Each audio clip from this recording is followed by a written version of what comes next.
Hi everyone, welcome to Newcastle Fans TV. This is the last words where we wrap up all of the videos, and I've got Paul with us. Kyle is somewhere in Leazes Park doing the quick thought. He's on his way, so he might be part of this video, he might not be.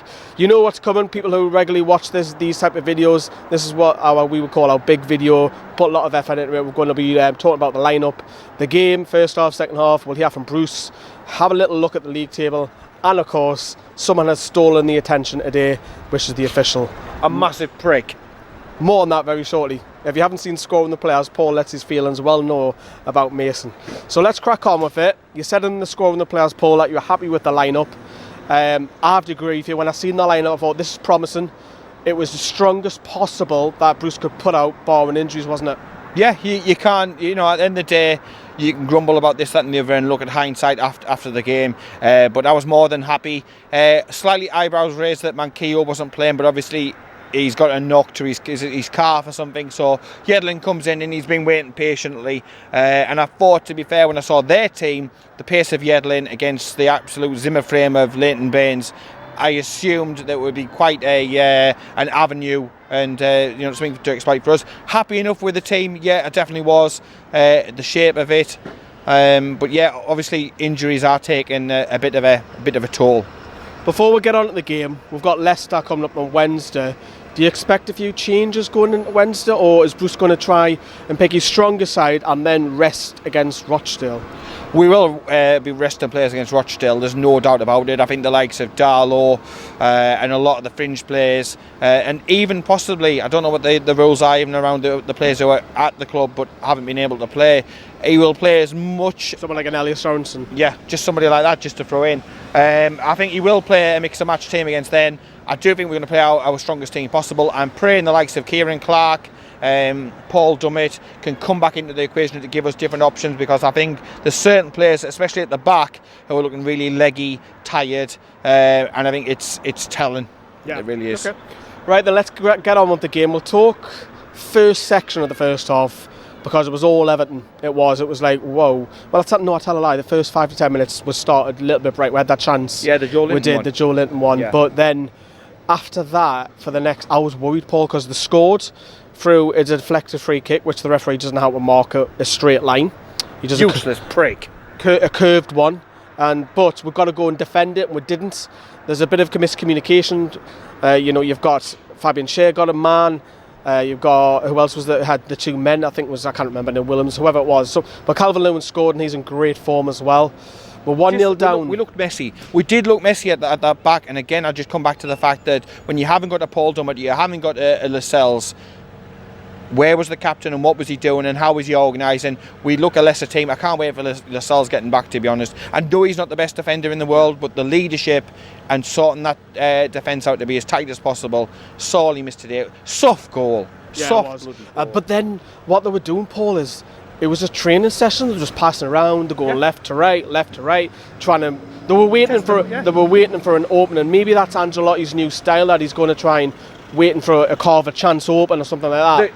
They can't. It was in the time that he's been in there. Honestly, they haven't worked on jack shit. They've just literally jumped on the bus, gone to a game, jumped back on the bus, gone back home. There's no chance. There's no systems. There's no nothing. Do you think that'll come in time? Because there will be Evertonians watching. It will come in time. There's no doubt about it. He will push his system on.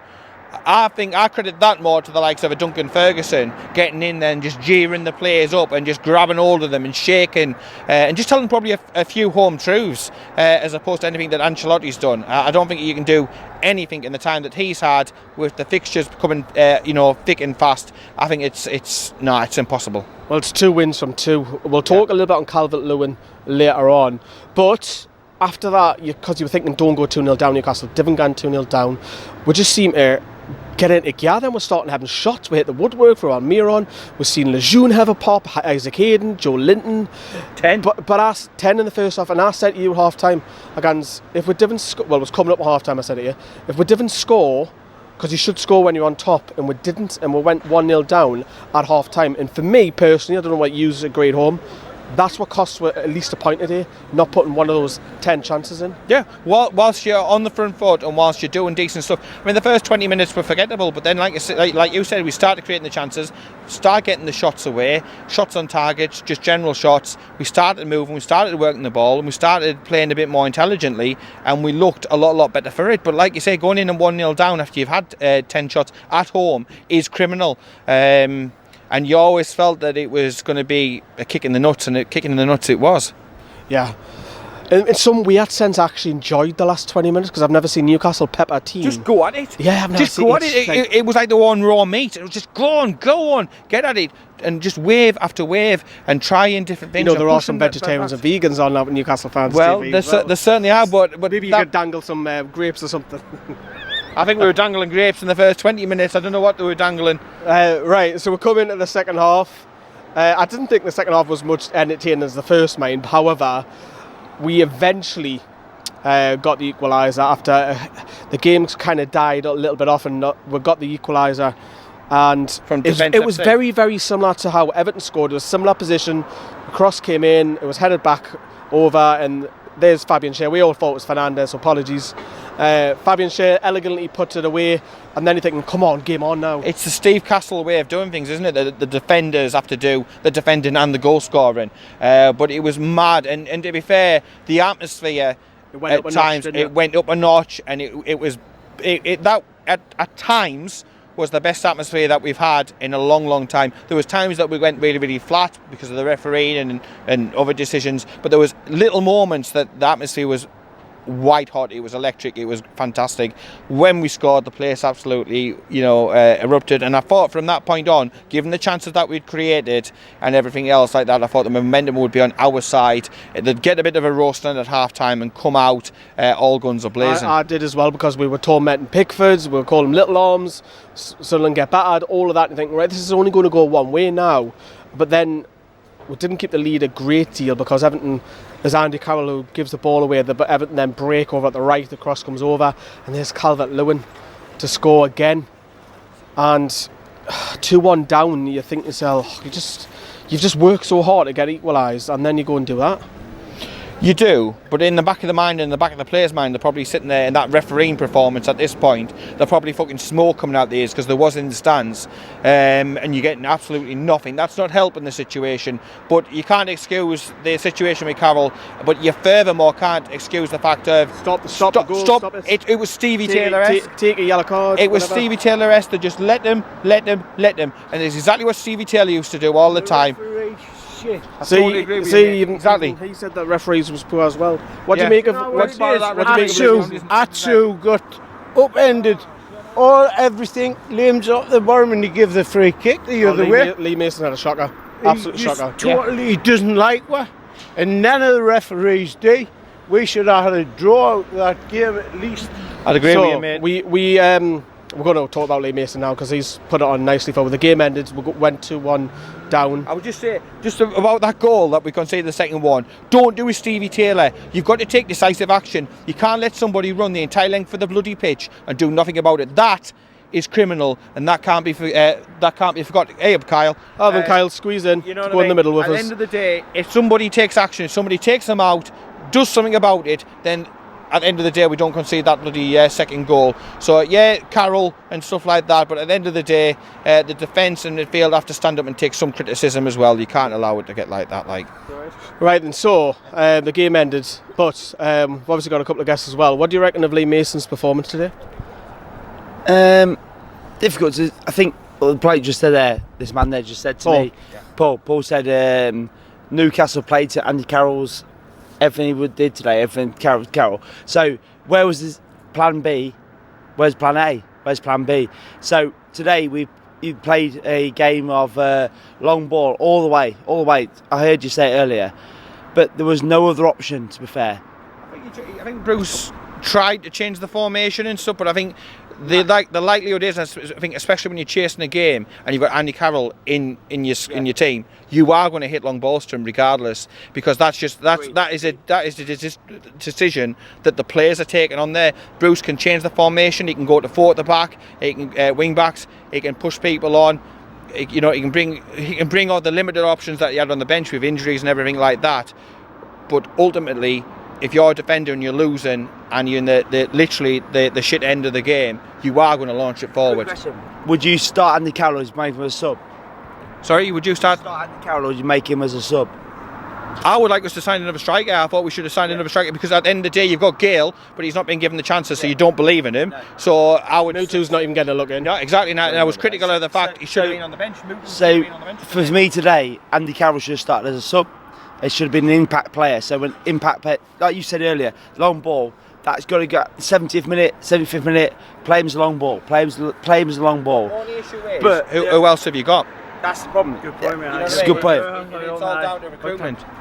But for me, Shelby dropped long. Aye, but who else have you got, mate? That's you got Longstaff.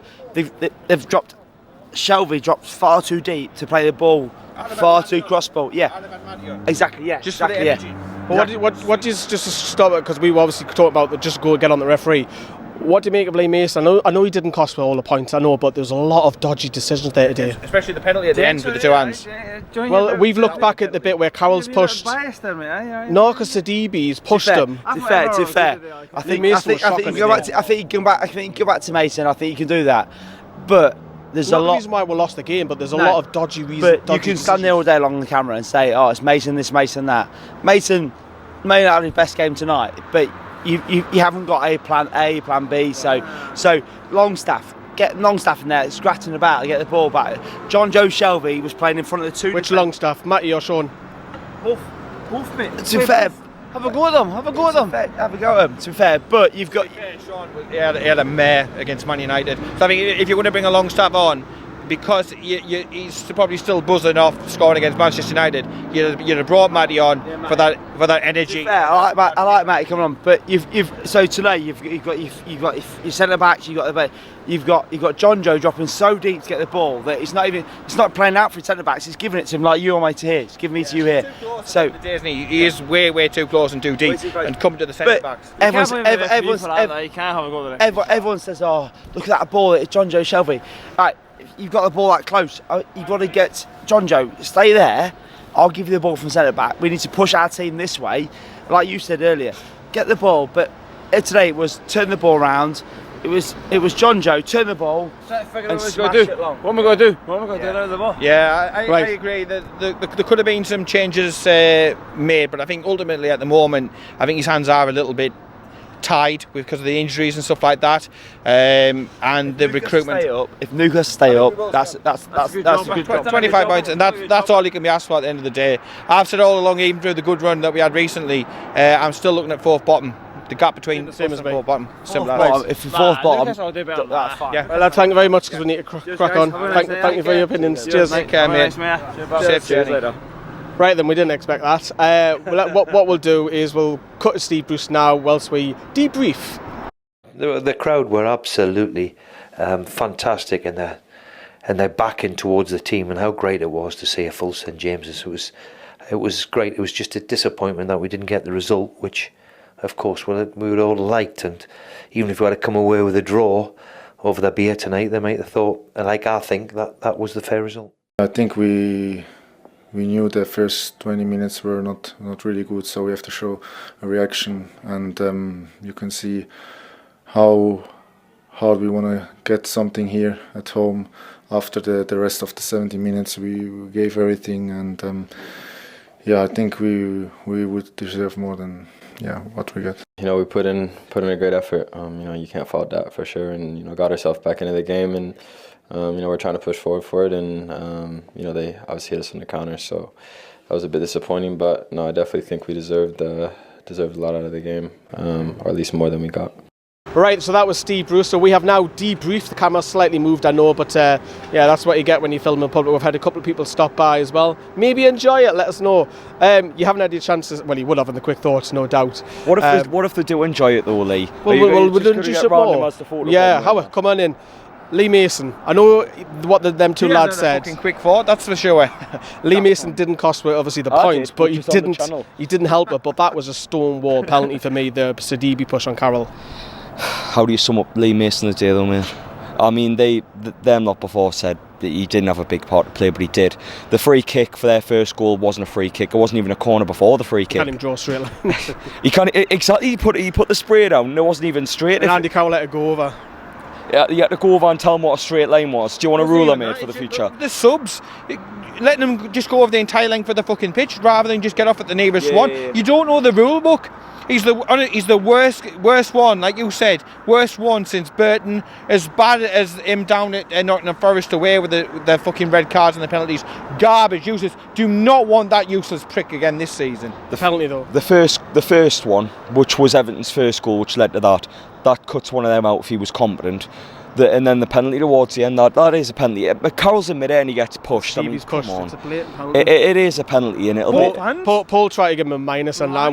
We can't give minuses on because it makes my editing a lot more difficult. So he gets a 0. The referee did have a big part to play in today's game. However, I'm not going to fully blame him because we did have a couple of really good chances. We talked about it when we've talked about the game. We had loads of chances. The league table, then the games are coming quick, and this is the bit where you'll either pump up the league or you'll start coming back down. Paul said before that he's still cautious of 18th position because if we lose again on Leicester, we're going to be like looking out of the table and thinking where are we? Shoulder again, which is never nice to do. But to be fair, when Bruce was appointed, if you'd have said at New Year, you'll have 25 points and you'll be mid-table, I don't think there would have been a jury would argue with you, to be honest, mate. I think Villa got beat as well. As last time I checked, they were getting beat off Watford. So Watford have, Go on and go for your bites on Twitter, Lee. Have a go at the Villa. I haven't said nothing about Evertonians. The Villa ones, man. The Evertonians are Everton. Well, come on. Villa, so I'll just say it straight away. I can't stand them. I will say because Everton always seem to have this thing that they're a big club. They are a big club. Like your hat either? They are a big club. They're the second biggest club in Liverpool, so they are a big club. So going on to Calvin-Lewin. No, we'll fair play. He's got the 3 points. Fair play. I want to touch upon Calvin-Lewin because he's Liverpool are world champions. Liverpool are world champions. He's got man of the match. Man of the match. He's got 10. I think it's 10 goals. So is he far off an England call-up? I mean, I don't. 10 goals. I'm not really asked if he gets a good call-up. I'll give him his praise today. I thought he was the best player on the field. But, I mean, he had 2 chances and punished twice. But in terms of an England call, mate, I don't care. I wish we had a forward like it, though. Gift wrap, man. Come on, as well. We did give them a gift wrapped. That is Christmas. Yeah, but, I mean, maybe somebody should have told Christian Atsu that, because he normally plays decent at Christmas. Right then, we'll give it a wrap up. Apologise, this video it's half structured. We've got the radio show Cal's presenting tomorrow. I'm Which on the stream. Will be structured, by the way. That will be structured, a bit like this one. So he's on the radio show. Join us 6 p.m. Paul's going to be there. I'm going to be there, and Rob as well.